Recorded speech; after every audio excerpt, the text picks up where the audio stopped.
Good morning mga kaselekta. Ayan, delivery time again. Marami na naman kaming orders today.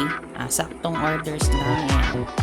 Kahapon actually madami din. Hindi na kami nakapag-video.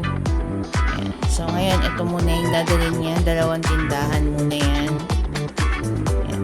Tapos ito yung pagbalik niya. Ayan, pangatlo.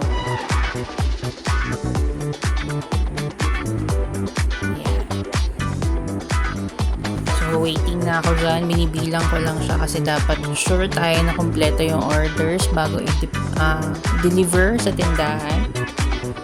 Ayan. So ayan, dumating na siya, i-load na niya yan. So ito naman is yung delivery namin, nagagamit kami ng sasakyan kasi 4 na tindahan siya. So dito naman kami sa pupuntang Santa Lu ngayon. So, diniliver namin siya ng tanghali. Ayan. So, ito yung unang tindahan. Yung dala-dala naming 4. Ayan. Pangalawa. Pangatlo. Ayan. And pang-4.